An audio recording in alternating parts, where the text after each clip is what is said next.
کی بات شروع کی جائے، ایک مرتبہ درود شریف پڑھ لیں۔ اللہم صلی علی سیدنا و مولانا محمد وعلی آل سیدنا و مولانا محمد وبارک وسلم۔ ہم اور آپ کو اللہ تبارک و تعالیٰ کا شکر گزار رہنا چاہیے اس بات پر کہ اللہ تعالیٰ نے ہم اور آپ کو اسلام عطا فرمایا، مسلمان بنایا۔ یہ مذہب دنیا کے تمام مذاہب میں اپنی الگ ایک پہچان رکھتا ہے، اپنی الگ ایک شان رکھتا ہے۔ خصوصیت اس مذہب کی یہ ہے کہ صاحب مذہب نے، صاحب شریعت نے، اللہ تبارک و تعالیٰ نے، جناب رسول اللہ صلی اللہ علیہ وسلم نے ہمیں کسی مرحلے پر یا کسی مرحلے میں تشنا نہیں چھوڑا۔ ہر مرحلے کی معلومات، ہر موقع کا علم، ہر وقت کی رہنمائی شریعت اسلام میں موجود ہے۔ اللہ تبارک و تعالیٰ نے اس مذہب کو ایسے پاسبان علماء عطا فرمائے ہیں کہ جو باریکیاں قرآن سے اور احادیث سے نکال کر ہمارے سامنے پیش کرتے ہیں اپنی تحریروں میں، اپنی تقریروں میں، جس سے ہمیں ہر موقع کی رہنمائی ملتی ہے۔ اسلام کا ایک مزاج یہ ہے کہ اسلام نہ تکلیف سہنے کو پسند کرتا ہے اور نہ تکلیف دینے کو پسند کرتا ہے۔ تکلیف دینے کو اسلام پسند نہیں کرتا، اور جان بوجھ کر تکلیف سہنا، کہ خود اپنے آپ کو مصیبت کے حوالے کر دینا اور خود اپنے آپ کو کسی خطرے کے حوالے کر دینا، اسلام اس کی بھی اجازت نہیں دیتا ہے۔ تین چیزیں ہمارے لیے ضروری ہیں کہ ہم اسلام کی بھی حفاظت کریں، ہم مسلمان ہوتے ہوئے صحیح رخ، صحیح فیصلے پر نظر رکھیں، اور ہم ملک کی بھی حفاظت کریں۔ ایک وفادار مسلمان اور نبی صلی اللہ علیہ وسلم کا ایک کامیاب امتی، اس کی پہچان یہی ہے کہ وہ کبھی اپنے ملک کا بے وفا نہیں ہوتا، ملک کا غدار نہیں ہوتا، وہ کبھی اپنے مذہب کا بے وفا نہیں ہوتا اور اپنے مذہب کا غدار نہیں ہوتا، اور اس کو اپنے مسلمان ہونے پر فخر ہوتا ہے۔ یہ اس دین کی شان ہے۔ زندگی کا جو بھی موقع ہو، کوئی بھی قدم ہم اٹھائیں، کوئی بھی فیصلہ ہم لیں، اس فیصلے کو لینے سے پہلے اور قدم کو اٹھانے سے پہلے ہمیں یہ ضرور سوچنا ہے کہ یہ جو قدم ہمارا اٹھ رہا ہے، یہ ہمارے ملک کے لیے نقصان دہ تو نہیں ہوگا؟ یہ جو قدم ہمارا اٹھ رہا ہے، یہ ہماری ملت کے لیے نقصان دہ تو نہیں ہوگا؟ یہ جو فیصلہ ہم لینے کے لیے جا رہے ہیں، کیا یہ فیصلہ اسلام کے لیے نقصان دہ تو نہیں ہوگا؟ کچھ بھی کرنے سے پہلے ہمیں سوچنا چاہیے، اور سوچنے سے بھی پہلے اسلام کی تعلیمات کی طرف رجوع کرنا چاہیے کہ اسلام کی تعلیمات کیا ہیں، علماء ہماری کیا رہنمائی کر رہے ہیں، نبی صلی اللہ علیہ وسلم سے وہ کیا روشنی حاصل کر کے ہمیں دے رہے ہیں۔ اس پر ہم اور آپ کی توجہ ہونی چاہیے۔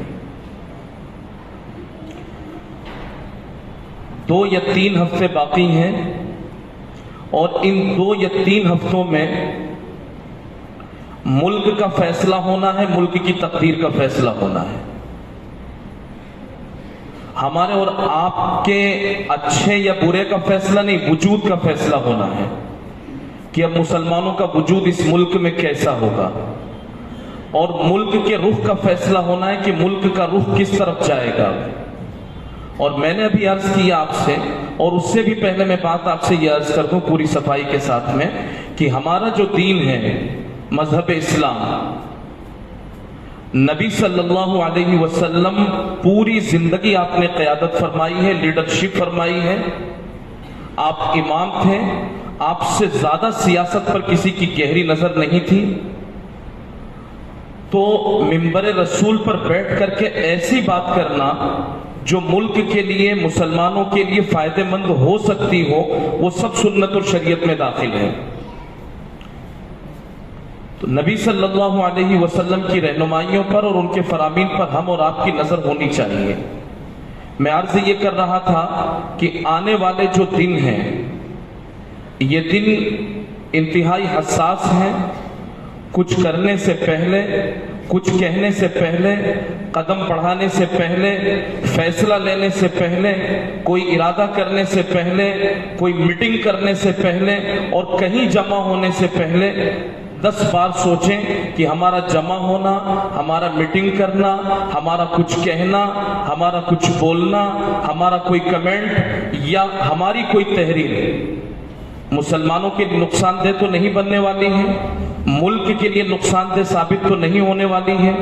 سوچ سمجھ کر کے ہمیں اگلے دنوں کا جو رخ ہے اس رخ کو ہمیں طے کرنا ہے.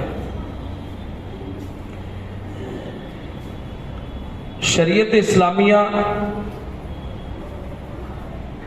نے آنے والے جو چناؤ ہیں، ووٹ ہیں، یہ ووٹ کی اہمیت کیا ہے، اس کی حیثیت کیا ہے اور ہمیں کرنا کیا چاہیے.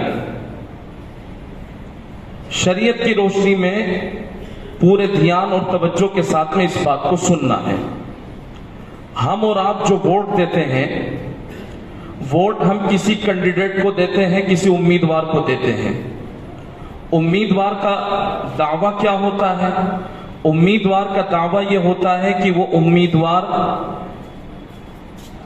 اس علاقے کو، جس علاقے میں ہم رہ رہے ہیں، اس علاقے کی اور ملک کی ذمہ داری سنبھالنے کا وہ دعویٰ کرتا ہے. امیدوار اس کا یہ دعویٰ ہوتا ہے کہ آپ مجھے ووٹ دیں، میں اس علاقے کو صحیح طریقے سے ڈیولپ کروں گا اور اس علاقے کو صحیح طریقے سے لے کر کے چلوں گا. یہاں کے لوگوں کے ساتھ میرا معاملہ درست ہوگا اور کسی کے ساتھ میرا کوئی بھید بھاؤ نہیں ہوگا. جو بھی امیدوار ہوتا ہے اس امیدوار کا یہ دعویٰ ہوتا ہے. امیدوار ایک بھی ہو سکتے ہیں، ایک بھی ہو سکتا ہے، 2 بھی ہو سکتے ہیں، 3 بھی ہو سکتے ہیں، چند بھی ہو سکتے ہیں. جو بھی کینڈیڈیٹ کھڑا ہوتا ہے اس کا یہ دعویٰ ہوتا ہے کہ میں یہاں کے تمام لوگوں کو صحیح طریقے سے لے کر کے چلوں گا، کسی کے ساتھ کوئی بھید بھاؤ نہیں ہوگا، کسی دھرم کے ساتھ اتیاچار نہیں ہوگا اور علاقے کی تصویر کو بدلنے کا میں کام کروں گا، اچھا ڈیولپ میں کروں گا. یہ تو کام کینڈیڈیٹ کا ہوتا ہے. اب ہماری اور آپ کی اور عوام کی اور ووٹر کی ذمہ داری کیا ہوتی ہے؟ شریعت نے ووٹ کی 4 حیثیتیں طے کی ہیں. ہم اور آپ جو ووٹ دیتے ہیں یا تو یہ شہادت ہے، گواہی ہمیں دینی ہے. ہم اور آپ جو ووٹ دیتے ہیں یا تو یہ شفاعت ہے کہ ہم سفارش کر رہے ہیں. ہم اور آپ جو ووٹ دیتے ہیں یہ ووٹ دینا یا تو مشورہ ہے کہ ہم مشورہ دے رہے ہیں، یا ہم اور آپ جو ووٹ کرتے ہیں 4تھی حیثیت اس کی ہے کہ وکیل بنانا. پہلی جو بات میں نے کہی کہ ووٹ کرنا یہ گواہی دینا ہے، یعنی ہم اپنے ووٹ کے ذریعے سے یہ گواہی دیتے ہیں کہ یہ جو 3 چہرے کھڑے ہوئے ہیں، 4 چہرے کھڑے ہوئے ہیں، میں اپنا ووٹ دے کر کے یہ گواہی دیتا ہوں کہ ان تینوں، چاروں، 2 میں سے یہ مستحق ہے کہ ہمارے علاقے کو یہ صحیح طریقے سے لے کر کے چلے گا. تو ووٹ کی پہلی حیثیت یہ ہے کہ ووٹ گواہی ہوتی ہے. ہم جب ووٹ کرتے ہیں تو ووٹ دینے کے ساتھ ہم گواہی دیتے ہیں کہ میں گواہ ہوں اس بات پر کہ یہ 4 جو چہرے ہیں ہمارے سامنے، 3 جو چہرے ہیں ہمارے سامنے، ان میں سے یہ شخص مجھے پسند ہے اور یہ اس علاقے کے لیے بہتر ثابت ہو سکتا ہے. یہ گواہی ہے. اور گواہی کے بارے میں شریعت اسلامیہ کا اصول کیا ہے؟ شریعت اسلامیہ کا اصول یہ ہے کہ اگر کسی شخص نے غلط گواہی دی فَإِنَّهُ آثِمٌ قَلْبُهُ، اس کا دل گنہگار ہوتا ہے۔ گواہی کو چھپانا بھی جائز نہیں ہے اور گواہی غلط طریقے سے بھی دینا جائز نہیں ہے اور اس میں مفاد پرستی بھی جائز نہیں ہے۔ مثلا یہ کہ دو لوگ سامنے کھڑے ہوئے ہیں، ایک طرف اپنا سگا بھائی ہے، دوسری طرف کوئی عام شخص ہے، دونوں میں کوئی معاملہ ہوا اور گواہ کی حیثیت سے ہمیں جانا ہے۔ اب جس کو ہم سچا سمجھ رہے ہیں، درست سمجھ رہے ہیں، گواہی اسی کے حق میں دینی ہے، اگرچہ وہ اپنے بھائی کے خلاف کیوں نہ چلی جائے۔ اور اگر گواہی دیتے ہوئے ہم نے طرفداری کی، معلوم ہے کہ مجرم ہمارا بھائی ہے، مجرم کسی جگہ چوری ہوئی، اب چوری کے بعد میں دو لوگوں کے نام آئے، ایک نام اس کا آیا، ایک نام اس کا آیا، ایک ہمارے بھائی کا نام آ گیا، کسی اور کا نام آیا۔ اب معلوم کیا گیا کہ کوئی ہے جس نے اس واقعے کو اپنی آنکھ سے دیکھا ہے۔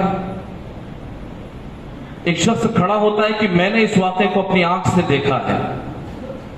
چوری کی ہوئی ہوتی ہے اس کے بھائی نے، جرم کیا ہے اس کے بھائی نے، اور وہ گواہی دے دیتا ہے دوسرے کے حق میں، کہ چور تو یہ ہے، اس نے اس کے حق میں گواہی دے دی کہ چور یہ ہے، حالانکہ چور اس کا بھائی تھا، تو یہ غلط گواہی ہوئی۔ تو یہ ووٹ ہے، یہ ووٹ ایک طریقے کی گواہی ہے، شہادت ہے، نہ تو اس کو چھپانا جائز ہے اور نہ اس کو غلط استعمال کرنا جائز ہے۔ ہمارے اپنے مفاد پر بھی زد پڑ رہی ہو، ہمارا نقصان ہو رہا ہو، ذاتی طور پر ہمارا نقصان ہو رہا ہے، لیکن شریعت کا فائدہ ہو رہا ہو، شہادت صحیح رخ پر جا رہی ہو، تو ہمیں اپنے مفاد کو، اپنی رشتہ داری کو، اپنے تعلق کو بالائے طاق رکھنا چاہیے اور جو صحیح شہادت ہو وہ صحیح شہادت دینی چاہیے۔ اب ایک چیز ذہن میں آ سکتی ہے کہ جب دو لوگ سامنے کھڑے ہوئے، دونوں ہی مجرم ہیں اور ہمیں اپنے ووٹ کے ذریعے سے کسی ایک کو چننا ہے، شریعت کی کیا رہنمائی ہے؟ جب دونوں ہی کرپٹ ہیں، دونوں ہی غلط ہیں، دونوں ہی ملک کے لیے نقصان دہ ہو سکتے ہیں، یا دونوں ہی یہاں رہ کر کے اتیاچار کر سکتے ہیں، یا دونوں کا رویہ اپنے باشندوں کے ساتھ درست نہیں رہے گا، ہمیں اس پر بھی اعتماد نہیں ہے، اس پر بھی اعتماد نہیں ہے۔ اب کیا کریں ایسی صورتحال میں؟ مصیبت ہے، اس کو چنے یا اس کو چنے، جس کو چنے مصیبت۔ شریعت یہ کہتی ہے جو ہلکے درجے کی مصیبت ہے اس کو چن لو، یا تو ایسا راستہ چنو جس میں مصیبت ہی نہ ہو، یا راستہ چننے میں مصیبت سے تو گزرنا ہی پڑے گا، مصیبت سے چھٹکارا نہیں ہے، تو اب راستہ چنتے ہوئے جو ہلکے درجے کی مصیبت ہے اس مصیبت کو چن لو۔ یہ شریعت اسلامیہ کی رہنمائی ہے۔ اس لیے آنے والے جو ایام ہیں، ان آنے والے ایام میں ایک تو ووٹ ضرور کریں، ووٹ گواہی دینا ہے تو ووٹ ضرور کریں، اور دوسرے ووٹ دینے سے پہلے اس کو ضرور دھیان میں رکھیں کہ ملک کے لیے کون فائدہ مند ہو سکتا ہے، ملت کے لیے کون فائدہ مند ہو سکتا ہے، اور یہاں اتحاد اور بھائی چارے کے لیے کون فائدہ مند ہو سکتا ہے۔ اور کبھی ایسا بھی ہو جاتا ہے، بعض مرتبہ ہمارے ذہن میں یہ آتا ہے کہ بھئی ہمارے 2-4 ووٹ سے کیا ہوگا، ہمارے ووٹ کی حیثیت ہی کیا ہے، ہمارے ووٹ سے کیا ہوگا، تو ہم ووٹ دیں گے ہی نہیں۔ ووٹ دینا ضروری ہے، بلکہ موجودہ وقت میں تو فقہی مزاج کو سامنے رکھ کے اگر میں یہ عرض کروں، جو ہمارے فقہا فرما رہے ہیں کہ ووٹ دینا واجب ہے، تو آج کے دور میں ووٹ دینا بھی واجب ہے۔ اگر خدا نخواستہ ہمارے ووٹ نہ دینے کی وجہ سے اور ہماری اپنی شہادت اور اپنے ووٹ چھپا لینے کی وجہ سے کوئی ایسا چہرہ ملک پر قابض ہو گیا کہ جس چہرے کی وجہ سے ملک نقصان بھگت رہا ہو، یا ملت نقصان بھگت رہی ہو، انسانیت نقصان بھگت رہی ہو، تو اس میں ہمارا اور آپ کا بھی کردار ہوگا کہ ہم نے اپنا ووٹ چھپا کر کے، اپنی تعداد گھٹا کر کے، اور ظالم کے پیر ہم نے مضبوط کر دیے۔ اسی طریقے سے ہم نے کسی ایسے کو ووٹ کیا کہ